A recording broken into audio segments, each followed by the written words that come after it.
Hello बच्चों, नमस्कार। स्वागत है आपका अपने परिवार अंकित एजुकेशन अड्डा पर। आज हम बात करने वाले हैं आपके RRB NTPC, RRB group D, RPF और एएलपी के महत्वपूर्ण प्रश्नों के बारे में। ये आज हमारा 110वां सेट है और इसमें हम कुछ महत्वपूर्ण कोऑर्डिनेट ज्योमेट्री से रिलेटेड क्वेश्चन करने वाले हैं, जो आपके एग्जाम में कहीं ना कहीं इम्पोर्टेंट हैं, बन सकते हैं और प्रीवियस ईयर क्वेश्चन एग्जाम में पूछे गए थे। चाहे आपका एनटीपीसी का एग्जाम हो, चाहे आरपीएफ एसआई का एग्जाम हो, सभी में ये क्वेश्चन बनते हैं। चलिए तो बात कर लेते हैं। लिखा है यदि 2, -2 और 5, 2 एक वर्ग के दो क्रमागत शीर्ष हैं तो वर्ग की प्रत्येक भुजा की लंबाई ज्ञात कीजिए। तो आपको ऐसे समझना है, मान लेते हैं यहाँ पर एक जो है ये क्या है, वर्ग है, स्क्वायर है। इसके चार शीर्ष हैं ए बी सी डी। ठीक है, वर्ग में क्या होता है, सभी में जो दूरियां होती है वो समान होती हैं, सभी की भुजाओं की लंबाइयाँ। लेकिन दो शीर्ष क्रमागत बोले गए हैं तो हम क्रमागत दो शीर्ष लिख लेते हैं। पहला कितना है 2, दूसरा कितना -2। ठीक, और दूसरा शीर्ष क्या है हमारा 5, 2। अगर ये हमारे ए और बी दो क्रमागत शीर्ष हैं, अगर इनके बीच की दूरी यहाँ का वैल्यू निकाला जाए, अगर हम बात करें यहाँ से यहाँ तक वैल्यू निकाला जाए, तो इसके लिए हम क्या करते हैं, दूरी का फॉर्मूला लगाते हैं। ठीक है, अगर कभी भी आपको एक दो पॉइंट निश्चित हो और यहाँ पर इनके बिंदु के निर्देशांक दिए जाएं और इनके बीच की दूरी निकालना हो, तो फॉर्मूला क्या बनता है, तो दूरी का फॉर्मूला बनता है d बराबर x2 - x1 का होल स्क्वायर, प्लस में अंडरवुड के अंदर रहेंगे ये वाली। ठीक है, y2 - y1 का होल स्क्वायर, मतलब ब्रैकेट बंद करने के बाद स्क्वायर रहता है। पहले इनका अंतर करते हैं फिर वर्ग किया जाता है, फिर इसके बाद जो भी हमारा आंसर होगा हमारा आंसर बन जाएगा। ठीक है, तो ये किसका, दूरी का फॉर्मूला हो जाता है। तो आपको कैसे समझना है, देखो यहाँ पर हम दूरी का फॉर्मूला लगाएंगे तो x2 - x1, इसमें अगर हम बात करें क्वेश्चन में इसमें कि इनमें से कौन x1 कौन x2 है, तो ये हम आपको लिखकर बता देते हैं कि जो इनमें वैल्यू दी गई थी वो हमने यहाँ ना करके हम यहाँ बता देते हैं। यहाँ पर पहला वैल्यू वैल्यू वैल्यू होगा वो x1, दूसरा y1। फिर जो दूसरे वाले निर्देशांक होगा उनमें पहला जो वैल्यू होगा वो x2, दूसरा जो होगा वो y2। तो यहाँ पर हम वैल्यू में सीधा पुट करेंगे। तो पहले x2 चाहिए हमें, कितना है 5, माइनस यहाँ पर कितना है 2। ठीक, स्क्वायर करेंगे, प्लस दूसरा कितना है 2, माइनस करेंगे -2 को, तो -2 का +2 बन जाएगा। और इसको सॉल्व करेंगे तो कितना आएगा हमारा, 5 का और 2 का अंतर 3, 3 का वर्ग कितना होगा 16, 16 हो जाएगा। सॉरी 3 का वर्ग 9 होगा ना, 5 और 2 का अंतर 3, 3 का वर्ग होगा 9, प्लस 2 और 2 कितना होगा 4, 4 का वर्ग हो जाएगा 16। ये अंडरवुड के अंदर है तो कितना बनेगा हमारा 16 9 25, और 25 का वर्गमूल निकल कर आएगा तो ये बनेगा हमारा 5। तो इसका मतलब है 5 वर्ग इकाई इसका राइट आंसर है, ऑप्शन नंबर डी। ठीक है, तो देखो इस तरीके से तो आप बना ही सकते हैं, लेकिन आपको करना क्या है, एग्जाम हॉल में आपको दो सीधा लिख लेना है। ठीक है, जैसे आपका 2 और -2 लिखा है और दूसरा कितना लिखा है 5 और 2 लिखा है। ठीक है, आप ऐसे लिख लेंगे। फिर आपको करना क्या है, देखो आपको ऐसे समझना है कि जो इनको पहले डिफरेंस करना है ऐसे में। तो सबसे पहले हम ऐसे में डिफरेंस करेंगे, तो 2 और 5 का अंतर 3, 3 का वर्ग करेंगे 9, प्लस 2 और -2 और 2 का डिफरेंस करेंगे तो ये या तो -4 होगा या प्लस का 4 होगा, तो उसका भी वर्ग करेंगे, 4 चौके 16। इतना करने के बाद हम दोनों को वर्गमूल कर देंगे तो ये कितना बनेगा 25, और 25 का वर्गमूल कितना होता है 5। तो इस प्रकार आंसर क्या होगा हमारा, डी ऑप्शन। ठीक है, समझ में आया है। चलिए नेक्स्ट क्वेश्चन बढ़ेंगे अगले क्वेश्चन की ओर। यदि दो बिंदुओं x, 7 और 1, 15 के बीच की दूरी 10 इकाई है तो x का संभावित मान ज्ञात कीजिए। तो x के संभावित मान ज्ञात कीजिए। चलिए तो इसको बनाएंगे कैसे, जैसे आप समझें कि हम सबसे पहले क्या लिखेंगे, x लिखेंगे और 7 लिखेंगे, दूसरा कितना है 1 लिखेंगे और 15 लिखेंगे। ठीक है, फिर हमारा काम क्या है, वही सेम क्या करना है हमें, इस तरीके से पहले हम इनका वर्ग माइनस करेंगे तो x - 1 बनेगा इनका, तो इसका कितना हो जाएगा x - 1 का स्क्वायर कर देंगे। फिर दूसरा वाला 7 और 15 है तो इसका हम अंतर करेंगे, तो इनका 7 और 15 का अंतर 8 होगा। तो 8 का वर्ग करेंगे 16 हो जाएगा। ठीक है, इनको जोड़ेंगे और इसके अंदर वर्गमूल लगा देंगे, तो इसका जो आंसर होगा वो हमारा दूरी में आ जाएगा। लेकिन दूरी का आंसर दिया हुआ है कितना, 10। 10 यहाँ पर लिख लेंगे। अब इस अंडर रूट को हटाने के लिए हम क्या करते हैं, दोनों पक्षों में वर्ग कर देते हैं, यहाँ पर भी वर्ग, तो इस अंडर रूट से स्क्वायर हट जाएगा।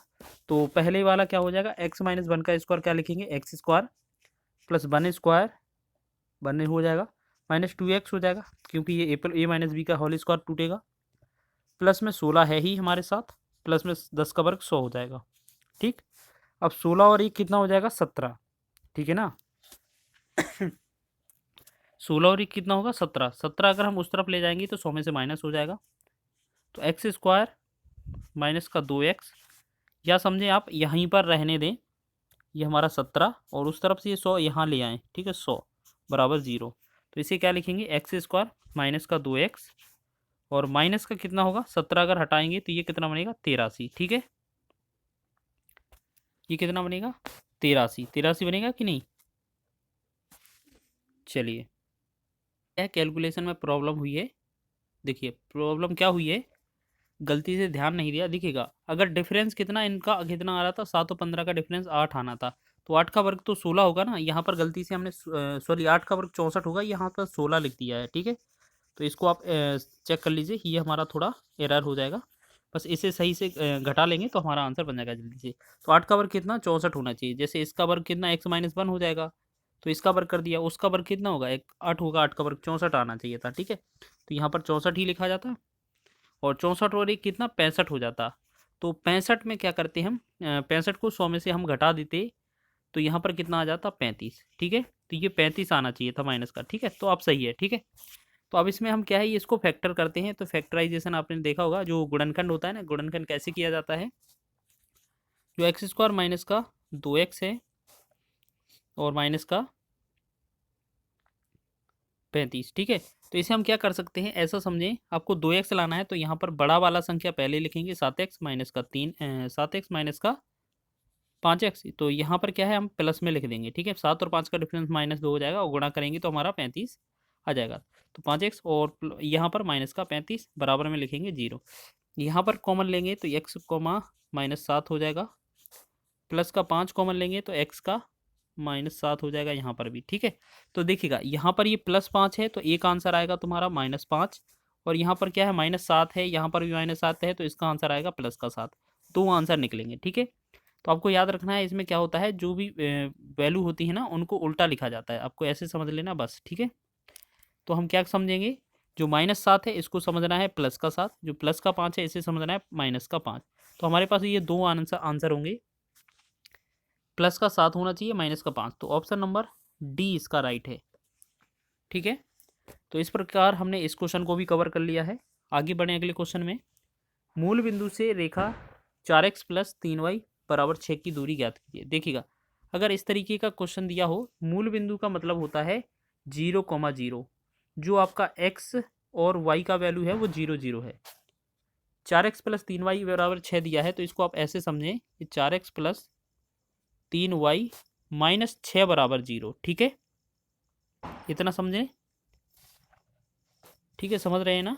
चलिए, अब आपको क्या करना है, जो दूरी का फॉर्मूला होता है वो होता है ax plus by plus c बटा में √a² प्लस b²। ठीक है, ये आपका फार्मूला होता है, तो इसी वैल्यू में पुट करेंगे।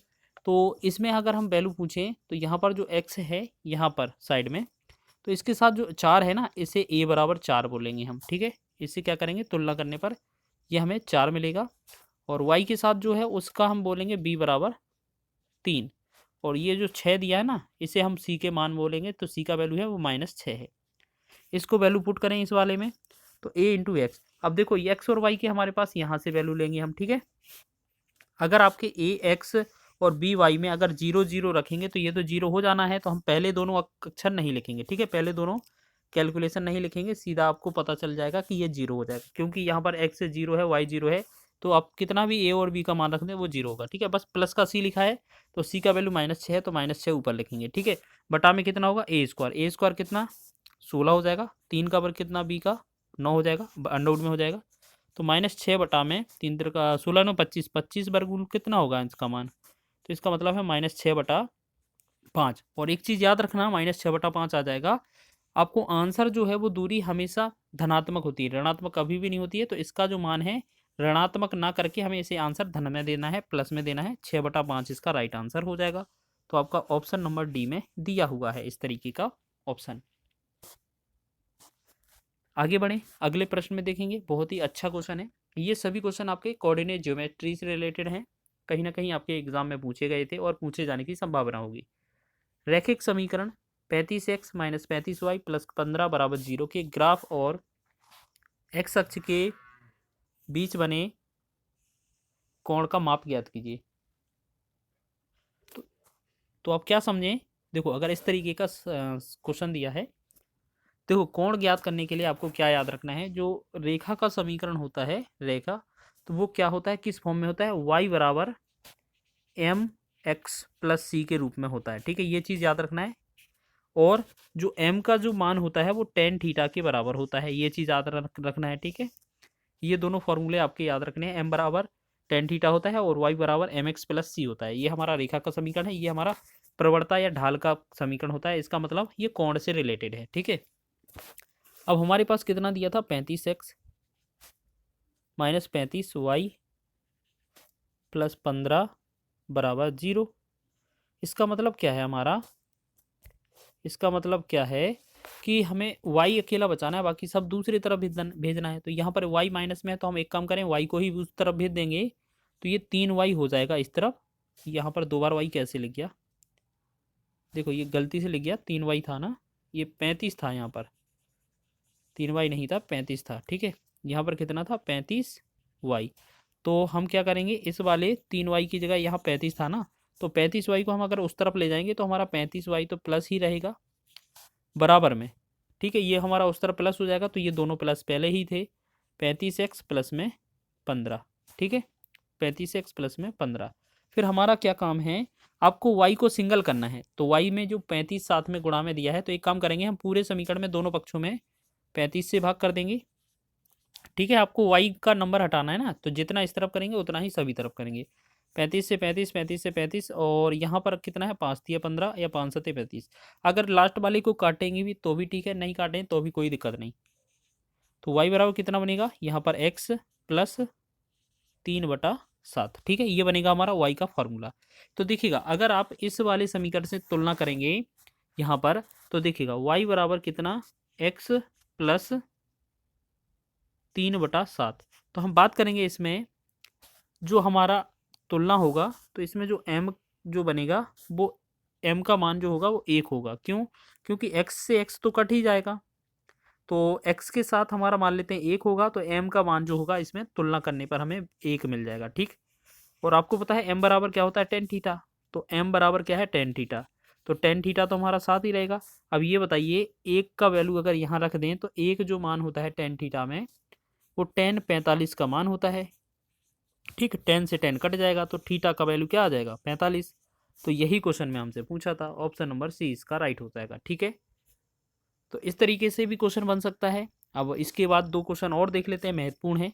लिखा है क्वेश्चन, वृत्त x² + y² + 7x + 4y + 9 = 0 की त्रिज्या ज्ञात करें। ठीक है, अगर आपका इस तरीके का वैल्यू दिया हुआ है तो आपको क्या करना है, आप ऐसे समझें, ये जो समीकरण है वृत्त का समीकरण है, तो इसकी जो तुलना करेंगे हम, x² + y² + 2gx + 2gy + c से करने पर, या इसके बराबर 0 से करने पर।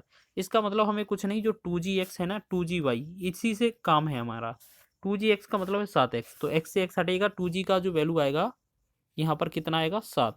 तो यहाँ से हम g का वैल्यू निकालेंगे तो कितना बनेगा, 7/2, एक वैल्यू आ गया। दूसरा चीज़, 4y वाला y वाले से करेंगे, तो ये कितना, 2g, 2g नहीं है यहाँ पर, 2f होगा, यहाँ पर मिस्टेक हो गया, यहाँ पर क्या होगा, 2f y। ठीक है, तो यहाँ पर 2f का जो वैल्यू निकलेगा, 2f, इसका जो वैल्यू आएगा वो कितना होगा, 4। जब इसका f का वैल्यू निकालेंगे तो 2 से भाग करेंगे 4 को, 2 बनेगा। साथ ही साथ आपका जो c बनेगा, यहाँ पर c ये कितना है, 9, तो c का जो वैल्यू आया वो 9 हो जाएगा। ठीक, अब हमें क्या करना है इसका, बस त्रिज्या निकालनी है। ठीक है, त्रिज्या निकालनी है। तो अब हम क्या करेंगे, त्रिज्या के लिए आर का जो फॉर्मूला होता है वो होता है आपका जी स्क्वायर प्लस एफ स्क्वायर। ठीक है, जी स्क्वायर प्लस एफ स्क्वायर और माइनस सी। ठीक है, कैलकुलेट करें अगर हम इसको, अगर कैलकुलेट करें तो क्या करेंगे, देखो जी स्क्वायर का मतलब ये क्या है, 7/2 का स्क्वायर, तो इसे 49/4 लिख सकते हैं। प्लस आपका एफ स्क्वायर, एफ का स्क्वायर का मतलब 2 का वर्ग करेंगे तो 4 हो जाएगा। माइनस यहाँ पर क्या है, माइनस। फिर आपका सी है, तो सी का वर्ग कितना होगा, 9×9 81 होगा, हो जाएगा कि नहीं। अच्छा, ये इसमें सी का वर्ग नहीं होता है, माफ़ कीजिएगा, यहाँ 9 का 9 ही रहेगा। ठीक है, चलिए इसको और सॉल्व करेंगे। तो इसके बटा में 1, इसके बटा में 1, तो आप क्या करेंगे, एलसीएम वर्गमूल कर लेंगे। पूरा एलसीएम करेंगे तो एलसीएम तो 4 ही आएगा आपका, 49 का 49 सेम हो जाएगा, प्लस 4 का 4 बार जाएगा, 4 चौके 16 माइनस 9 चौके 36। ठीक है, अब हमें क्या करना है, इसमें अंडरवुड रहेगा, 36 माइनस करना है और 16 और 49 को जोड़ देना है। तो पहले 36 में से 16 कम करेंगे, बनेगा 20, और 49 में से 20 हटाएंगे तो कितना बनेगा, 29, 29/4। तो इसका मतलब क्या है, 29 तो हमारा वर्गमूल में ही रहेगा, और इसके बटा में 4 का वर्गमूल 2 आ जाएगा, तो 29/2, मतलब अंडरवुड में 29/2 कौन सा है विकल्प, दूसरा विकल्प दिया हुआ है। तो सी ऑप्शन इसका राइट हो जाएगा। ठीक है, चलिए इस तरीके से भी प्रश्न बना था। और एक आखिरी टाइप आपको लेकर आए हैं, यदि एक वृत्त के केंद्र के निर्देशांक -2, 3 है और इसकी त्रिज्या 4 है, तो वृत्त का समीकरण ज्ञात कीजिए। ठीक है, तो वृत्त का समीकरण ज्ञात कीजिए। देखिएगा आपको क्या करना है, आपका जो समीकरण होता है ना, वो इसी तरीके से निकाला जाएगा जैसे हमने सॉल्व किया था। ठीक है, तो इस क्वेश्चन को करने के लिए आपको क्या याद रखना है, देखेंगे आप लोग, तो जो वृत्त का फॉर्मूला होता है समीकरण का, वो होता है आपका फॉर्मूला, आप ऐसे समझ लें कि x माइनस अल्फा का whole square plus y minus beta का होल स्क्वायर बराबर आर स्क्वायर। ठीक है, ये प्लस में रहेंगे। अब x माइनस अल्फा बीटा कौन है, जो केंद्र के निर्देशांक होंगे ना, जो केंद्र के निर्देशांक, पहला वाला अल्फा और दूसरा वाला बीटा होगा। यहाँ पर त्रिज्या जो दर्शाएगा वो आर को दर्शाएगा, बस इसको वैल्यू को पुट करेंगे, हमारा आंसर आ जाएगा। तो x माइनस अल्फा का वैल्यू कितना है हमारा, -2 है, और इसमें माइनस पहले से है तो यहाँ पर प्लस का 2 हो जाएगा, और स्क्वायर कर देंगे। ठीक है, plus y minus beta, y का वैल्यू कितना है, y रहेगा, माइनस बीटा का वैल्यू 3 है, 3 करेंगे, स्क्वायर कर देंगे, बराबर आर स्क्वायर, मतलब आर का वैल्यू कितना है, 4, 4 का वर्ग करेंगे। ठीक, तो x+2 जो स्क्वायर टूटेगा वो a+b के होल स्क्वायर में टूटेगा, तो एक्स स्क्वायर प्लस का वाई स्क्वायर 4 हो जाएगा, प्लस का 2xy, यानी कि 2 दूना 4, ये कितना होगा 4x, प्लस वाई स्क्वायर करेंगे, प्लस 3 का वर्ग 9, 3 का 9, माइनस 2ab, तो 2 3 6y, और बराबर में ये 4 चौके 16। ठीक है, अब इसे क्रम से लिखें, एक्स स्क्वायर पहले लिखेंगे, वाई स्क्वायर लिखेंगे, फिर X square plus Y square, फिर एक्स वाला वैल्यू प्लस 4x, फिर वाई वाला वैल्यू -6y। फिर क्या है, देखो यहाँ पर 4 है, यहाँ पर 9 है, 4 और 9 13 हो जाएगा, और 16 जब इस तरफ आएगा तो ये कितना, प्लस का 13 और माइनस ये 16 हो जाएगा, बराबर में 0 लिखेंगे हम। तो इसका जो फाइनल आंसर बताएंगे, X square plus Y square plus 4x -6y plus, plus नहीं, यहाँ पर क्या होगा, 16 में माइनस में 16 में से प्लस का 13 जाएगा, तो ये 3 बनेगा। ठीक है, ऑप्शन देखते हैं कौन सा सही हो जाएगा। तो आप देखेंगे यहाँ पर देख पा रहे होंगे कि जो आपका बी ऑप्शन दिया हुआ है यही हमारा आंसर हो जाएगा। ठीक है, तो आपने कई सारे क्वेश्चन इसमें किए हैं जो आपके एग्जाम की दृष्टि से महत्वपूर्ण है। ठीक है, वीडियो अच्छा लगा है तो वीडियो को लाइक करें, शेयर करें, चैनल पर नए हैं तो चैनल को सब्सक्राइब कर लें।